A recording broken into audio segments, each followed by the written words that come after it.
Hello, everybody. Welcome to Daily Kos' Debrief. I'm Marcos Molitzis with co-host Carrie Eleveld, and excited to be back. It's been a summer, and here we are until getting ready to really rev up our focus and activism on the 2022 election cycle. Carrie's been helping organize that. We got that coming in the months ahead. I think starting in September.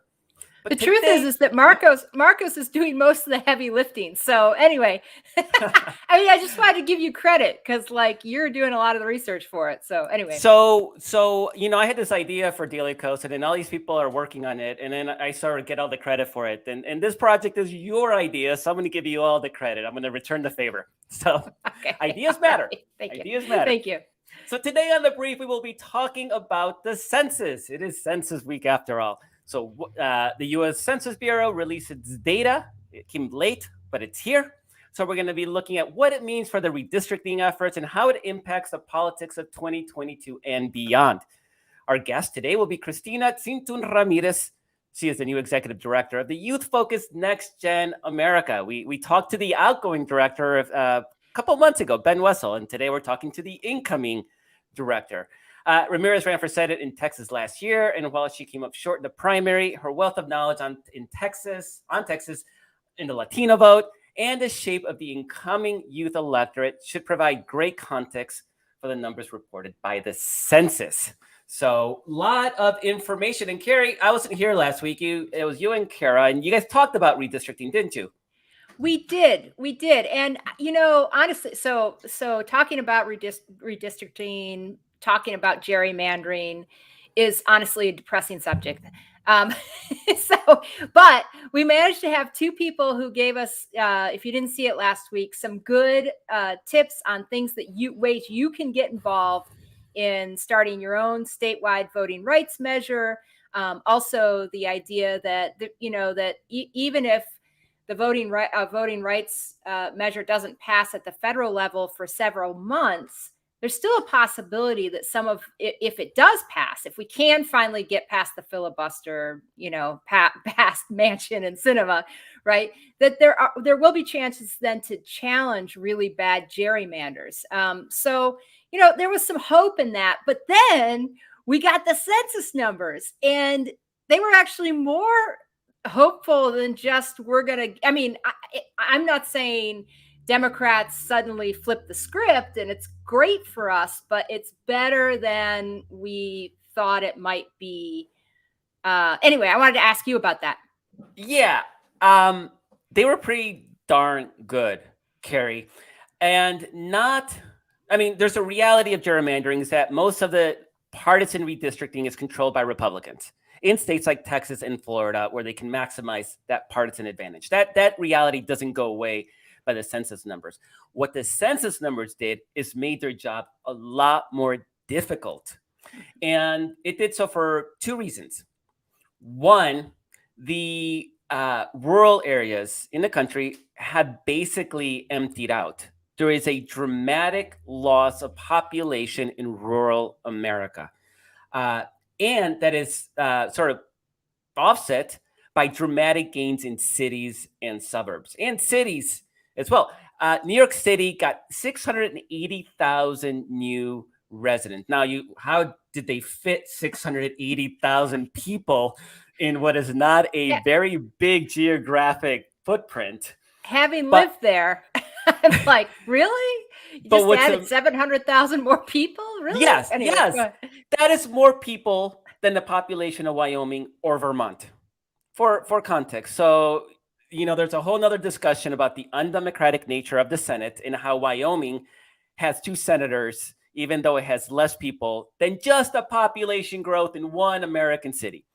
So there was a lot of talk over the last year and decades about sort of the decline of the American city, right? And there's always this romanticizing of rural America. But what we're seeing in the data is that those rural areas are emptying out and the cities are growing and the suburbs are growing as well, obviously. And so the second piece that was quite dramatic is, as expected, the fastest growing groups are Latinos and Asian Americans are the fastest growing group.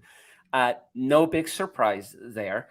as a percentage, Asians grew the fastest, but they're from a smaller base, right? So, but Latinos went from like 16% of the population to like 18 and change percent of the population. So it was a real growth. But the big sort of even bigger finding is that a dramatic decline in the white only population in the country to the tune of about 1% per year. Yeah, White only. this was the first time, I think, in the history of the Ever. census Ever. that there was a decline in the white population. And we're not talking, I just want to be very clear, we're not talking they grew at a slower rate than Latinos and Asians and the Black population. There was an actual decline. And so what that means, obviously, is that what is the Republican base? Carrie, we all know the Republican base. It's whites and white only, because Right. there's mixed white. And so white only and rural areas. Right. That is the Republican base. And so the two biggest declines, the marked declines, were white Americans and rural areas. And so what that does is it presents a real challenge to, let's say, map makers in Texas.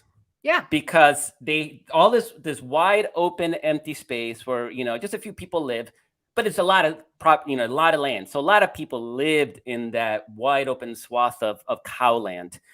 But now there's less. So they can't carve up all these districts and pulling in those rural areas when there's just not enough people in those rural areas to carve full districts. So they're going to have this challenge. And the other bigger challenge, Carrie, which we already knew was going to happen, is that the suburbs are flipping.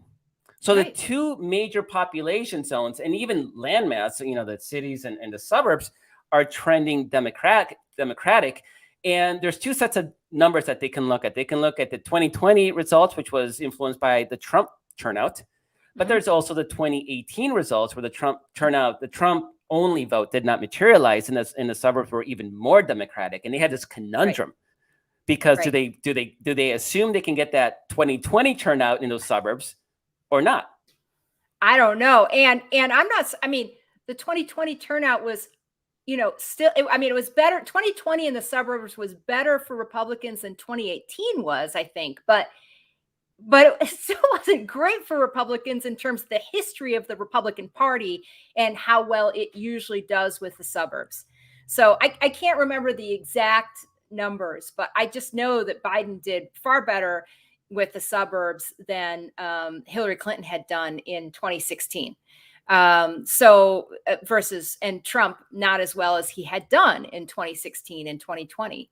So am I wrong about that? You're looking at me. No, you're not. No, I'm absolutely, you're totally right about that. It's a trend that's continuing. And I can't emphasize enough that finding that the white population is declining, the white only, very specific, the white only population is declining by about 1% a year, at least the past decade. Is that an ongoing thing?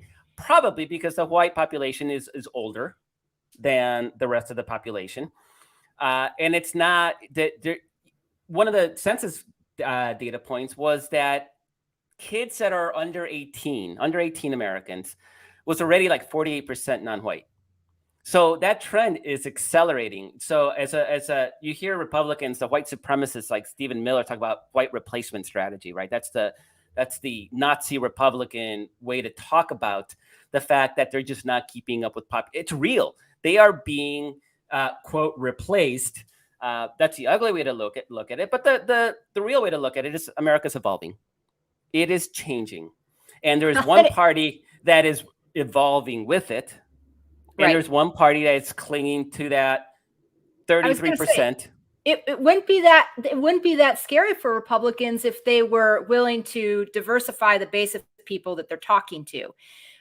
So like if your base wasn't really formed and built on the white only demographic, then this decline wouldn't be the worst thing in the world, but instead it is the worst thing in the world for them, or at least that's the way they view it. I mean, they have a chance to compete and they just won't do it. So, it's not like it's inevitable. They could try, they could try to compete. There's ways that they could work their way into the Democratic base if they tried. and they just aren't either committed enough, smart enough, entrepreneurial enough, whatever, to try to do it. Well, it would require inclusion, which by itself is for a people that are feeling they are in decline. In a sense, it tells us they are literally in decline. Like, they are not wrong to feel that they are in decline. I'm not sure why that threatens them.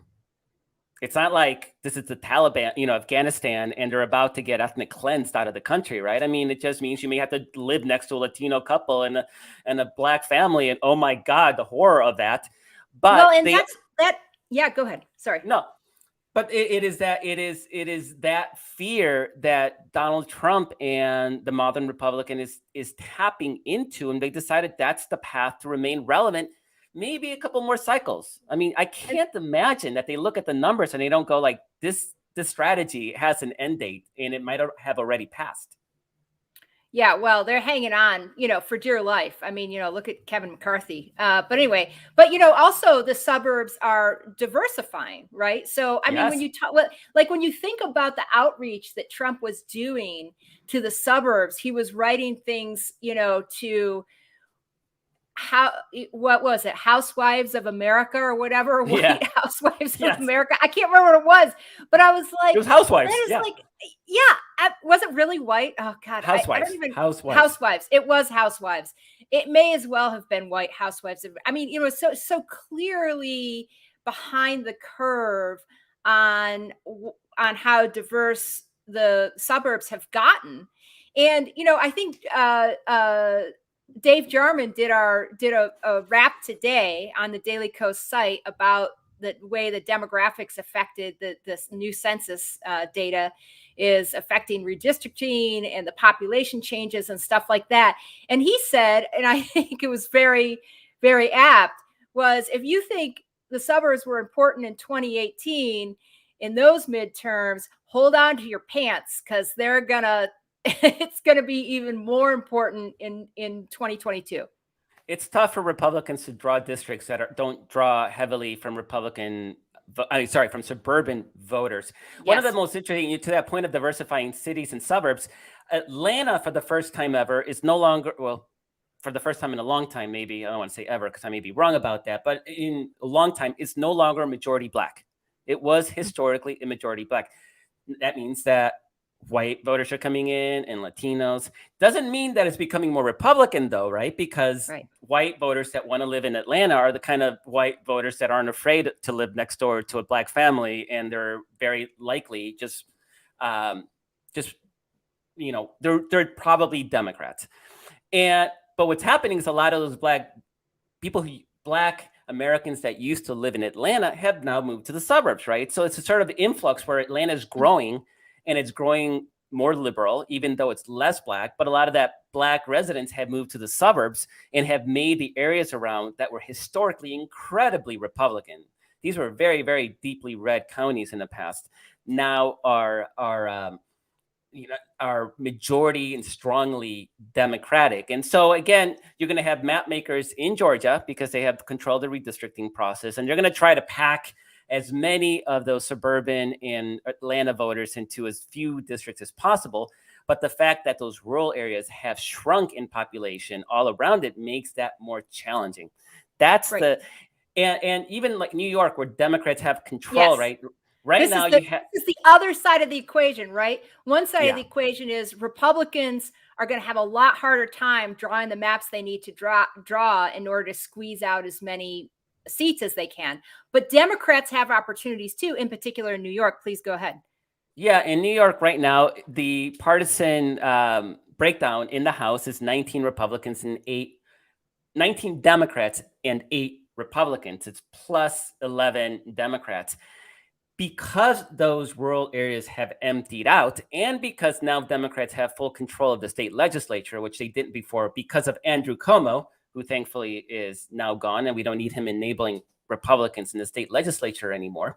What you can do is you can create these monster-sized Republican rural districts in New York. And so a very plausible map that has been floating around has 23 Democrats and 3 Republicans. So from plus 11 Democrats to plus 20 Democrats.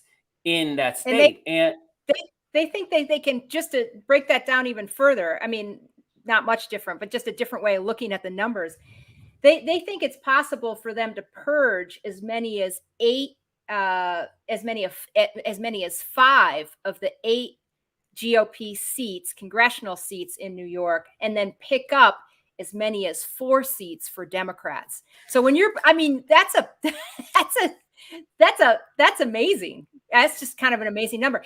And I'm for nonpartisan redistricting commissions, right? I'm totally for that. It's just that everybody has to do it at the same time. And since Republicans are going to do everything they can to squeeze more seats and try to gerrymander their way into a majority, I want Democrats, wherever they can, to draw blood right now on the gerrymandering map until we can get federal legislation that equalizes it across the board. Sorry. yeah, and it's even, no, don't apologize. It's even more than that, because Republicans will not feel motivated to move on partisan redistricting unless they themselves feel some of that pain as well. So this is I mean, it's, I'm sure Sun Tzu has some kind of adage in the rules of war about the art of war about this, but you're not going to force the other side to make changes if they're not feeling the pain. And so by heavily gerrymandering Illinois, Maryland, New Mexico, New York, those states that Democrats have full control, offsetting the Floridas, Georgias, and Texas, the better chance we have in the future of getting some kind of bipartisan consensus, if we need to enact that kind of reform, because there shouldn't be partisan redistricting. We should have communities of like-minded communities try to be represented together, and there should be some base. The maps shouldn't be crazy looking, little tendrils all over the place, which is what they do now, and that's the ideal. But also, unilaterally disarming isn't particularly the way to make that happen. So Republicans still have control of more potential gains in that redistricting. But again, we have some. And 2, because those gains in the census come from cities and suburbs and Latinos at the expense of white voters, it makes that job harder, and they may not be able to squeeze as many new districts as they could in the past. So Texas has 3 new seats, but they're mostly growth in Latino areas. What do those map makers do, right? It presents a conundrum. They may be able to get 2 out of the 3 instead of in the old maps, 3 out of the 3, right? I mean, so it mitigates the damage that they can do. So it's definitely it was a big relief, and also it was a big relief because the Trump administration worked so hard to suppress the counting of Latino Americans. And Latino immigrants, because the census doesn't make any distinction between immigration status, right? It says people, not U.S. citizens or U.S. residents. So they did everything possible, and a lot of the effort in advocacy orgs, and I'm sure we'll talk to Cristina about that, because I think she was part of those efforts to get people counted by the census. Was a massive success. And I don't doubt that the Latino vote was probably still undercounted, but it wasn't undercounted to the point that a lot of us feared in the activism world. In fact, again, they were numerically the biggest growing demographic in the country. Well, and what's interesting, just a side note to that, and you may remember this better than me, but I know that California, for instance, spent millions trying to make sure that everybody was counted, in particular the Latino community, right? And I think Texas didn't spend any money doing that. And it turned, I mean, and people wondered, well, how is this going to end up affecting Texas? And there's still growth in the Latino community. I mean, am I remembering that? Am I misremembering that I'm pretty sure Texas, everybody was wondering, why wouldn't Texas try to spend money in order to get more people to answer these questions, because they stand to benefit so much? And it wasn't until like they made some really last ditch effort, I think, to do it at the last minute, and everyone was like, it's too little too late. I mean, they were clearly going to grow one way or the other because the state's growing, but I think they missed out on an opportunity. They probably missed out. Yeah, a lot of the estimates had them picking up 4 seats. and he picked up 3. So it may have actually cost him a seat, which actually matters in how much money they get from the feds. Sure. It cost them power in DC. So absolutely, there's that piece. But Carrie, we have about 10 minutes before our guest joins us, and so I don't want to. I want to save some time because you've been really focused a lot on Ron DeSantis in Florida and his bizarre crusade to get children killed. Unbelievable. I guess that gives him credit, like killing school kids with COVID gives him cred with the Trump base. Is that what's going on? Well, I mean, I do think there's a race to the bottom, of course, between like Kristi Noem, and Greg Abbott of Texas. Right? She's of South Dakota. Right? South Dakota, yeah. Is it South Dakota? I think it's South Dakota. Yes. It is. And then Ron DeSantis of Florida. I mean, it is who can be most depraved, right? For Kristi Noem, we're going to invite, thousands of people here for this big biking, Sturgis, this big like biking retreat or whatever, and see if we can get, we're not going to have mass mandates, and who knows how many people can get infected there. And all of them.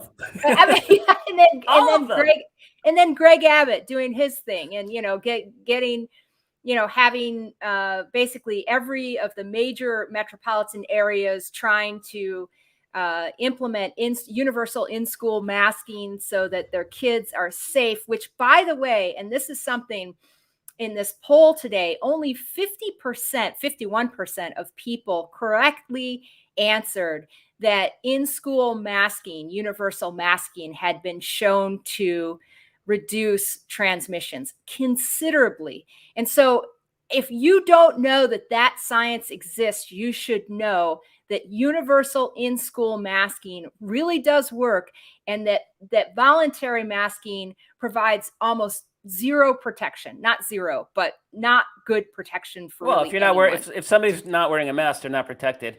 And what's worse about the situation is that we know that you're not just if you wear a mask, you are protecting others from you more than you're protected from the rest of the people, right? So voluntary, we know it's the responsible people wearing masks. Right. They're being put at danger from all the a-holes that refuse to wear masks. So the problem, right. So it's absolutely frustrating. We're talking about school kids, and Governor of the state of Mississippi even said it's only been 4 kids that have died. I mean, just 4, just a handful of kids, no biggie. I mean, it is just the calculation here is unconscionable to me, but there is absolutely a political calculation, right? I mean, Ron DeSantis is not thinking about his constituents and their lives. He's thinking about, can he get a leg up on the 2024 nomination? And let me just reemphasize not only how unconscionable it is anyway that they're playing with kids, they're playing Russian roulette with kids' lives. That's what they're doing, right? It's who they're angling for and how much of a political benefit they think they're going to get. And I just want some of the numbers today from this Ipsos Axios poll, which were very much in line with polling from the Kaiser Family Foundation that came out last week. So it's very comparable polling. But in terms of in-school universal masking, 69% of Americans support it, and 30% of Americans are against it. Now, the vast majority of those 30% are obviously Republicans. But if you're trying to win a general election, what you're saying is, I am going to put kids' lives at risk, parents' lives at risk, people's lives at risk, so that I can win 30% of the vote. That's what you're saying. So the other, just another thing. So in terms of laws prohibiting mask mandates, right? Like Greg Abbott has signed, and I mean, among others, there's 8 GOP states that have done it, but DeSantis has signed, right? So prohibiting locales from instituting mask mandates in their schools or wherever because they think it's important, and they're prohibiting that. Now, just a third of Americans favor state laws prohibiting local mask mandates. I mean, this 66% oppose. And wasn't hold this on, a one more. tenet? Okay. Yeah, one more. I was going to say that was a tenet of republicanism, that local control. Remember? Oh, it is. It is. And I mean, it is. out the door. It is. It just blows conservatism out of the water. I mean, the whole idea is that government, big government over top, whether it's at the federal level or the state level, should not interfere in any way with local government. Okay, that's gone because Trump did away with it, and now they're just trying to score political points. But my point is, so not only do 66% oppose these laws, these statewide like bans on mask mandates, but 77% oppose defunding governments that implement the mandates anyway. So that's something DeSantis has Abbott too, right? Yeah, I don't know about Abbott, but I know for sure that DeSantis has threatened to defund these schools that are going against his mandate.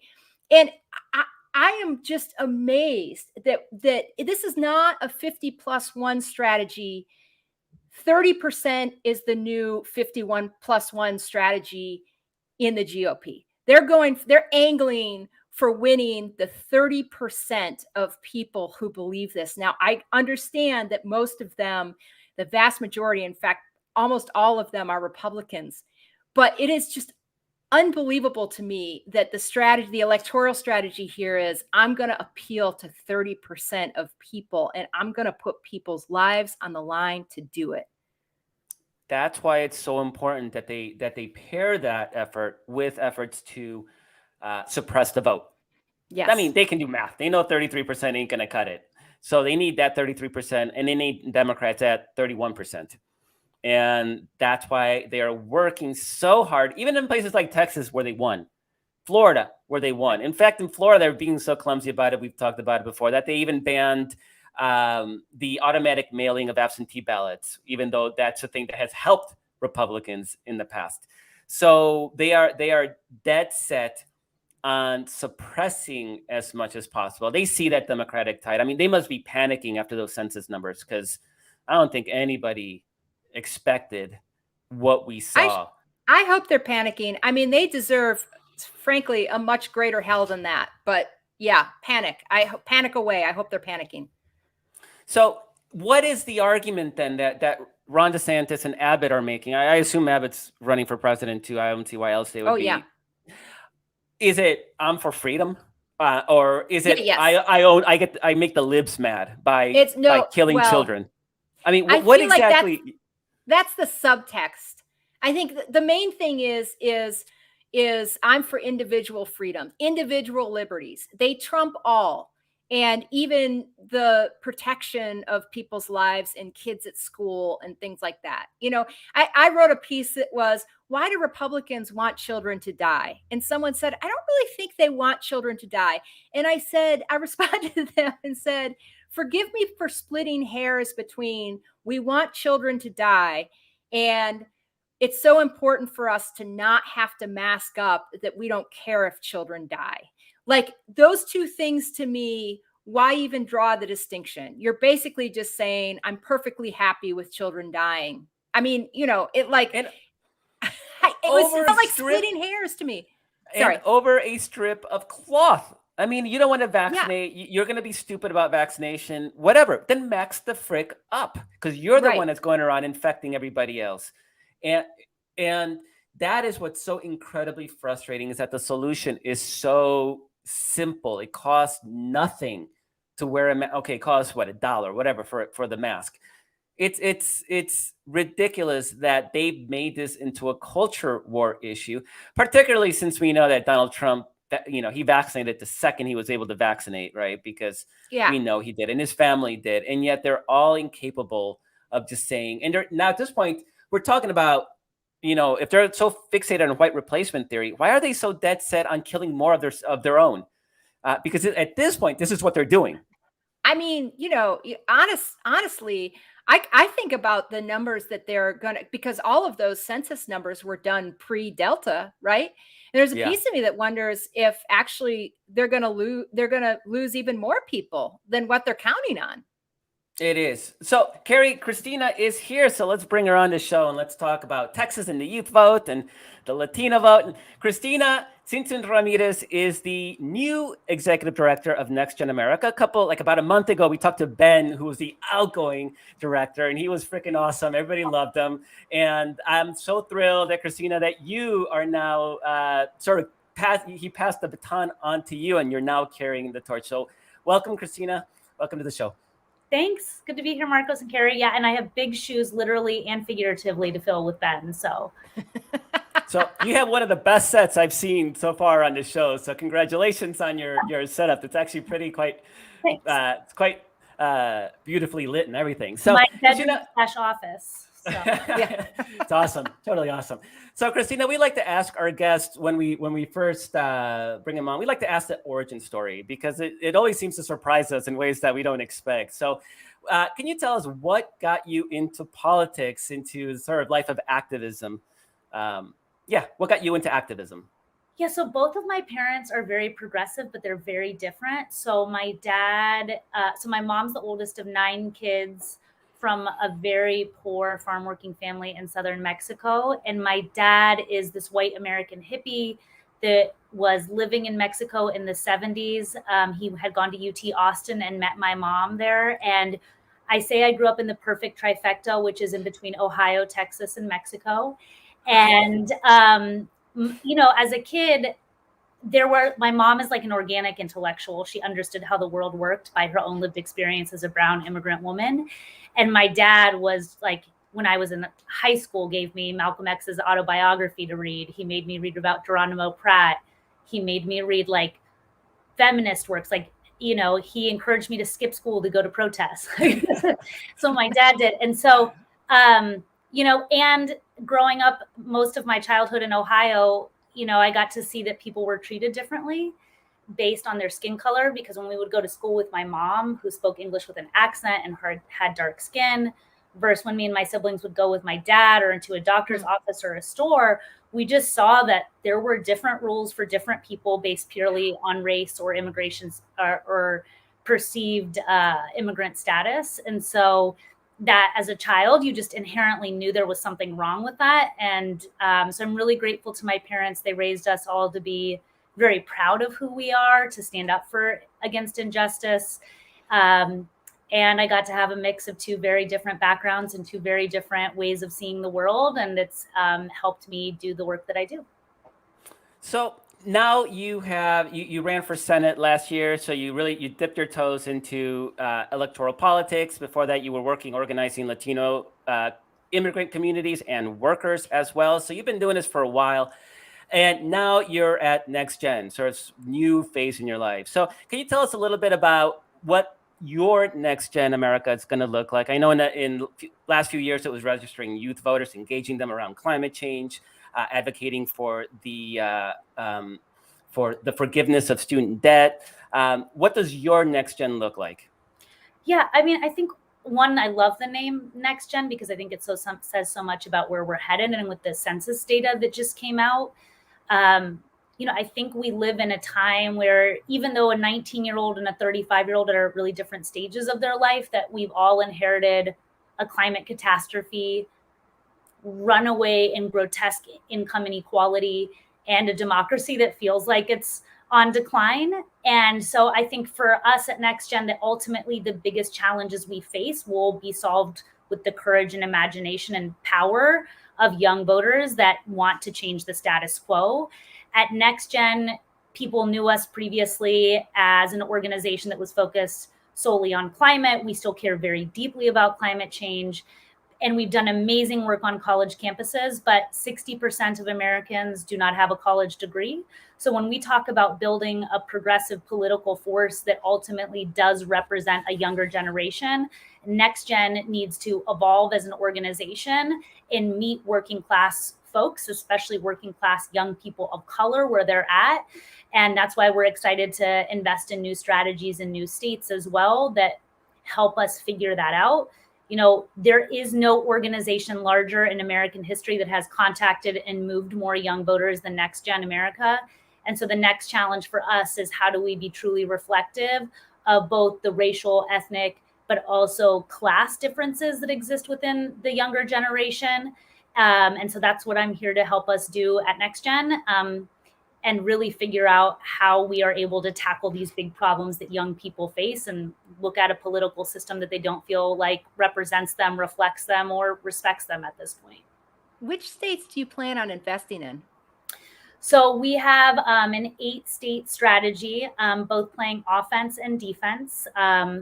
We are, think it's critical that we hold on to states in places like Wisconsin, Pennsylvania, Michigan, Nevada, and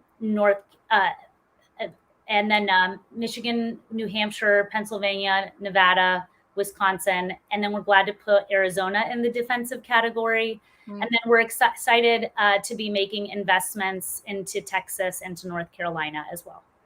Texas, where you're based, right? You're based in Texas, is that right? You're welcome to Austin, Texas. East Austin is where I live. Okay.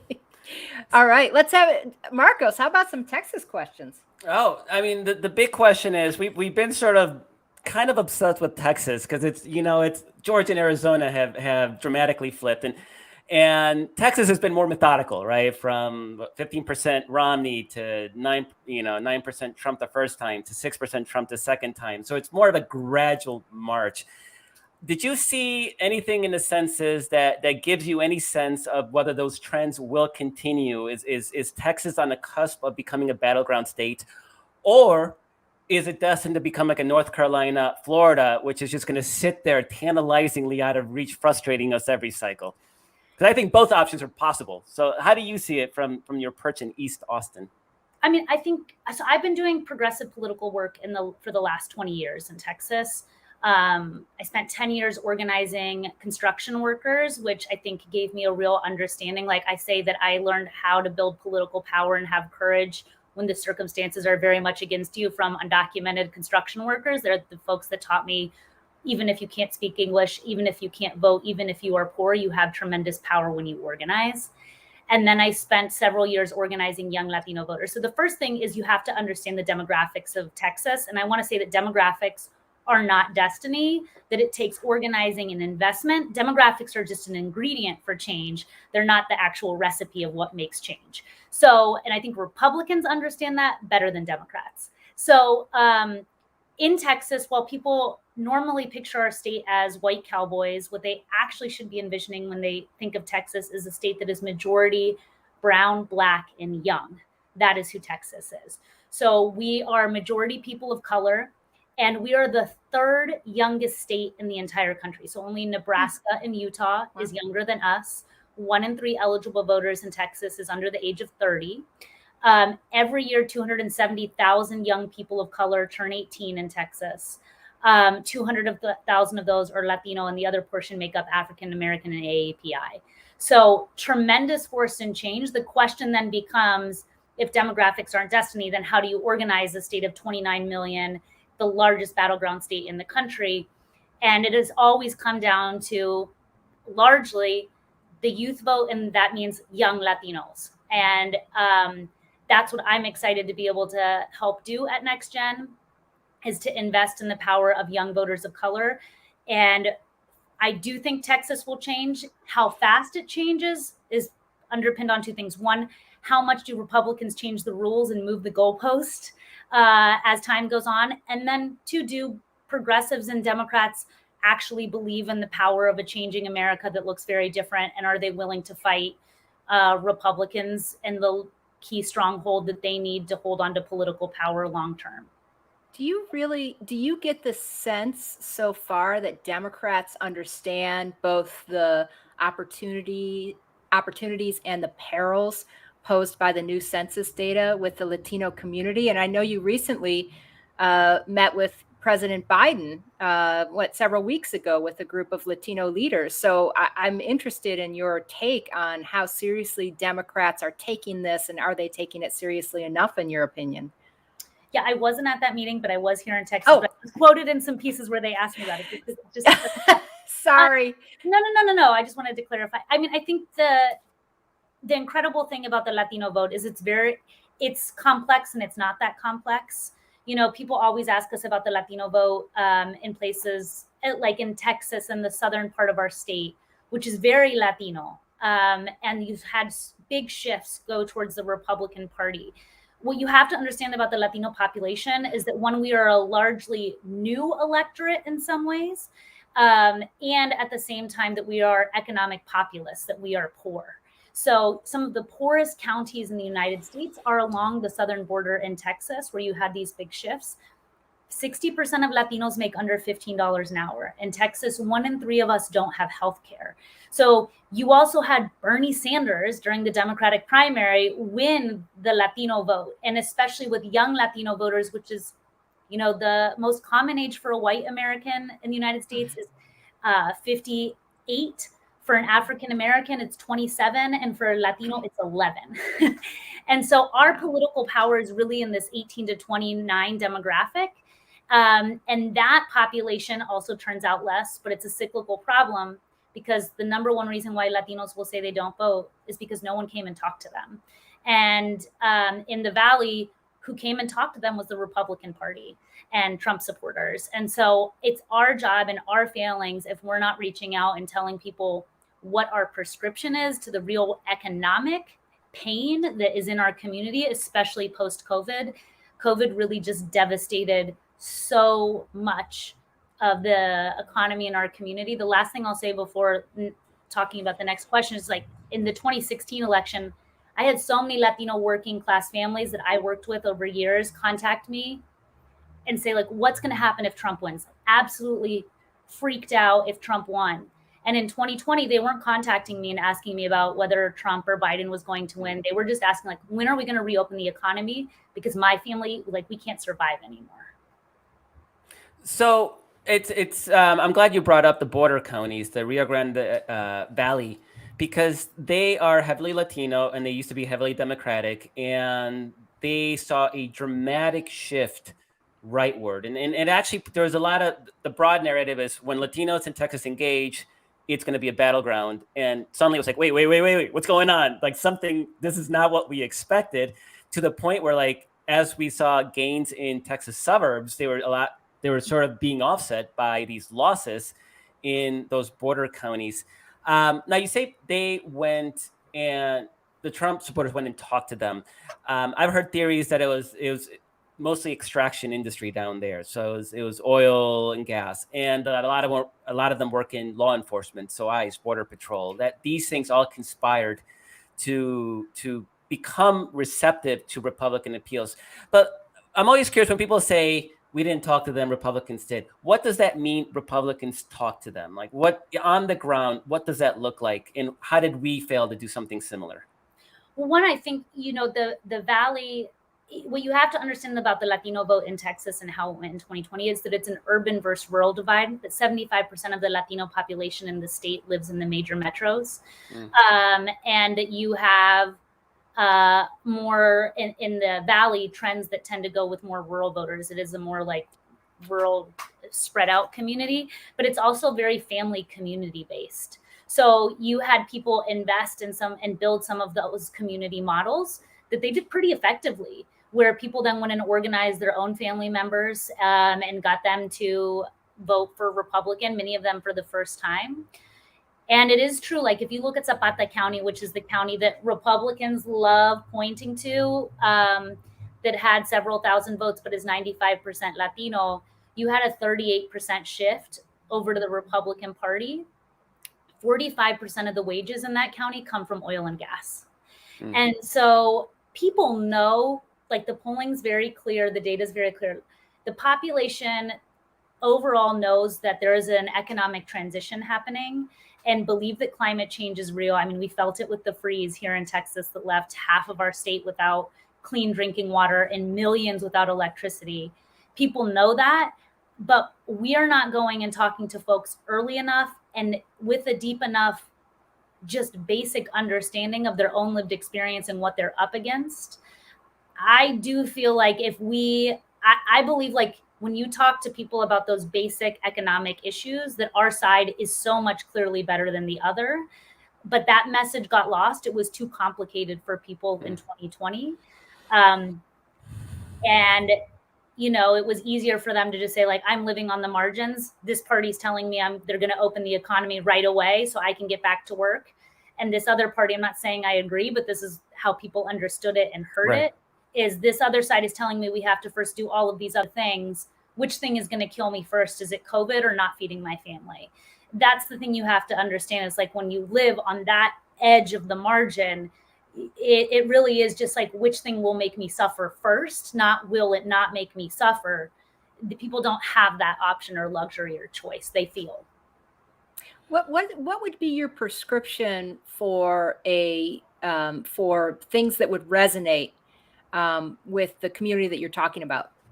I mean, when you talk about, that's why Bernie did so well. It's like plain English.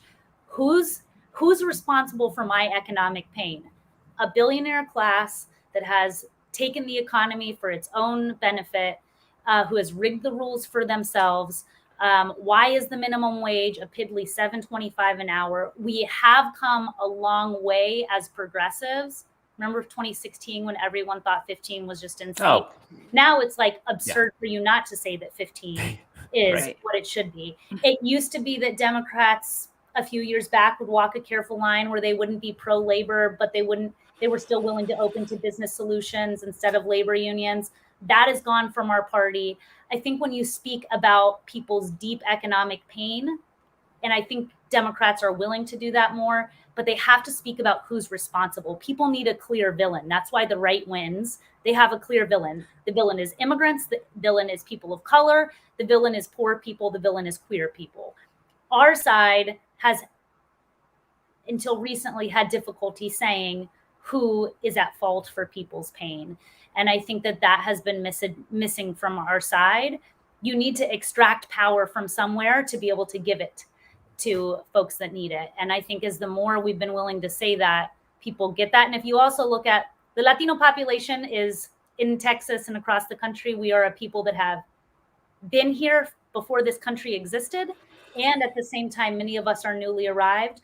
But who rises in Latin America are also economic populists, because it speaks to people's pain and understanding of how the economy should work for ordinary people. That's when we win as progressives. So just a quick aside, Governor Abbott of Texas has tested positive for COVID. The news just came across. Geez. Last 15 minutes ago. He's asymptomatic. I always hope for the best in these situations, that they then use this as an opportunity to maybe advocate for people not getting COVID. Hasn't always worked out that way, but here's the hoping. So, Cristina, I have a question that sort of pulls back from Texas and into your future work with youth voters.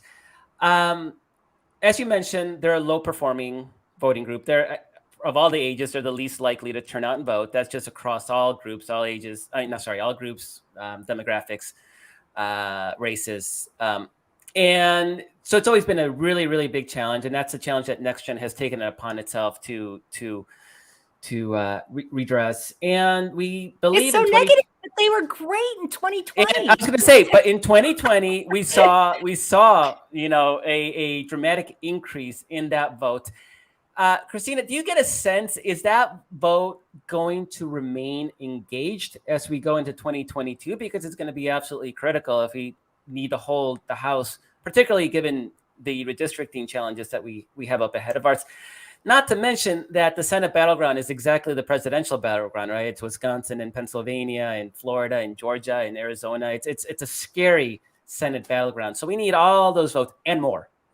What's your sense of where that youth vote is now, and what do we need to do to turn it out? And I guess this is your job, right? So, and I know it's a big challenge. Like, how do you see it right now? No pressure. American democracy hinges on the power of the youth vote.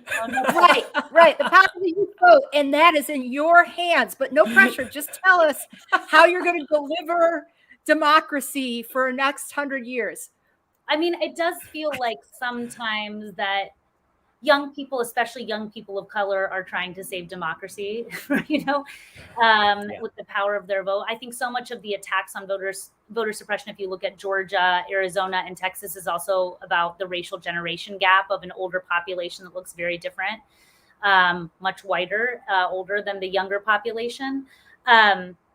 But, we are focused. Last election, we got 4.6 million young people out to vote, accounted for almost 1 in 10 of the young folks that came out to vote last election. So at NextGen, we take very seriously our job and what it means for the upcoming election. And that's 6 million, the whole country, or on battleground states, the places who are focused? We got 4.6 million in our universe out to vote. There were close to 40 million young voters that came out and voted. So, wow. No one does it as big as NextGen when it comes to young voters. And so we're focused on 22 House seats. We're waiting still for the redistricting to determine exactly which one those will be. And then 7 Senate seats where young voters can really, really make a decisive difference. We are making sure we're contacting especially young voters that voted for the first time or are infrequent voters now, especially for so many new young voters that came and voted for the first time. They want to know what their vote did for their lives, how it's going to change, and the impact of that. And we've seen these big margins and gains at NextGen of when we stay engaged with young voters that are infrequent or new voters, that we can expect them to then come out in the election, especially in a midterm. So we're trying to do all that. In the last few weeks, NextGen alone contacted 1 million young people in core states about getting vaccinated and how that helped reopen the economy and their ability to get vaccinated to protect themselves and get back to school or work. We're staying in touch with young folks. And also, I think the child tax credit is going to be a huge impact for the upcoming election. I think people think young person. I think, again, kid on college campus.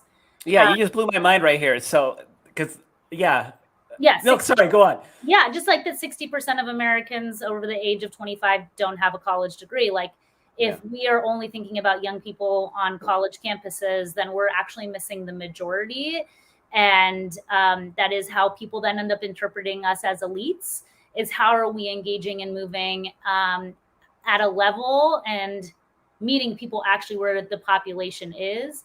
So I love for us at NextGen to be data-driven and think about how we do that. So we're doing some big experiments before the 22 election about how we scale our work to be able to be community-based and not just college-based. So we're hopeful that'll also help us in this election. Can I sneak in a question or no? Go ahead. Yeah, no, go ahead, Carrie. Okay. Well, I just think it's really interesting because you were just saying one thing that the Democrats are bad at doing is sort of identifying, the boogeyman, like identifying the villain of the narrative. And I think one of the things that was a big driver for young people to get out and vote, and this is like just my nascent understanding, is that they were watching, Trump just deteriorate and thinking this guy is like truly a menace, right? We're not talking about, are we going to be able to get past the filibuster to get some things done and keep the government's lights on? We're talking about someone who is like dooming us right through the coronavirus. And I just wondered,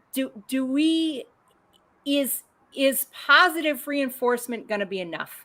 In other words, hey, the child tax credit, hey, Biden extended, student debt loan forgiveness or whatever, he hasn't done the forgiveness yet. We want the forgiveness, but he hasn't done that. Anyway, you get my point.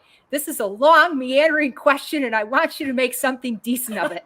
Yeah, no, I think it's a really, really important question because, so many people did come out and vote against Trump, right? Like it felt like a desperate moment. And I think people that sat out the election in 2016, not a young voter, but I remember like calling and harassing my mom to go vote in 2016 and her being like, well, Hillary's just going to win, so I don't have to. And then me yelling at her and being like, no, you have to. You're a Mexican. My mom is a Mexican immigrant and she's a naturalized citizen. But I was like, you are a Mexican immigrant. Stand up for your people. Go vote. But if you actually look at the trends with younger voters, they actually are a little bit different than older voters, and that they actually have to be told how their lives will be better. It is not enough to tell them how the other side is just so terrible. And also, this is particularly true for young voters of color. They have to be persuaded early on. And there are several research studies that show like it's when Democrats simply use the other side is worse, we lose. We have to paint a picture of how people's lives will be better and how the future could be different. And that's also, I think, why sometimes progressives struggle, because Republicans are always painting a picture of the past and trying to take us backwards about like the supposedly good old days. we just think that most young people don't believe that our country has ever lived our best days, that that's actually ahead of us as a country. And that when you speak to that, you move young people. So last election, Next Gen actually spent a lot of time, as soon as the primary was over, reaching out and speaking to young voters. And Biden had a negative margin with young voters and viewpoint. And we saw a huge jump by actually spending time not talking about Trump, but talking about how Biden was going to work on issues like climate change, or how Biden wanted to work on issues about college affordability or immigration. And I think that's where we failed many times these last few elections, is just saying that Republicans are worse than us, instead of telling people just very, very basically, concretely, how we were going to make their lives better. You saying that, though, kind of makes me a little scared, right? Because you talked about action on climate change, action on college affordability, and immigration, and we haven't seen much progress on those three things.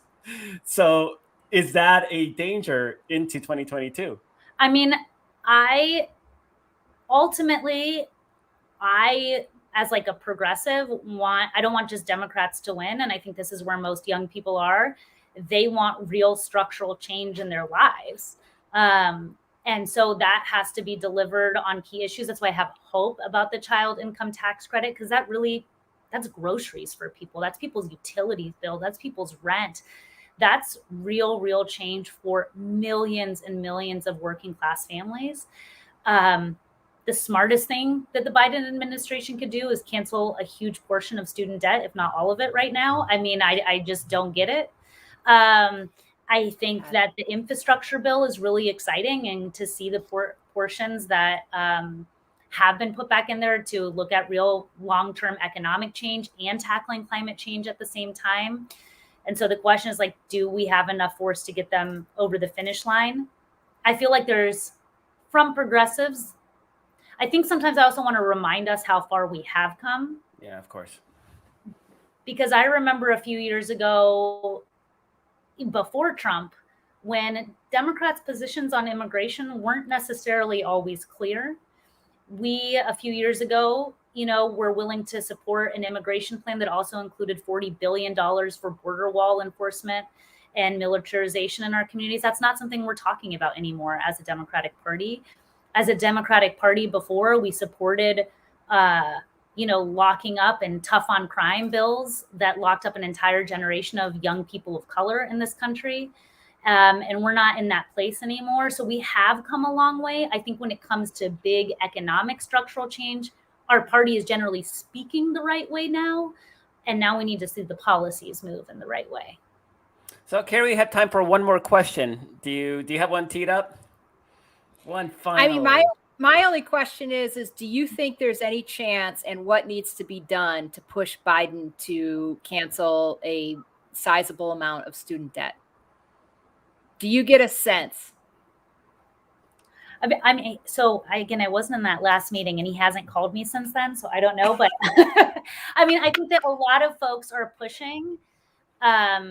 It was good to see that, during the pandemic, that payments were deferred.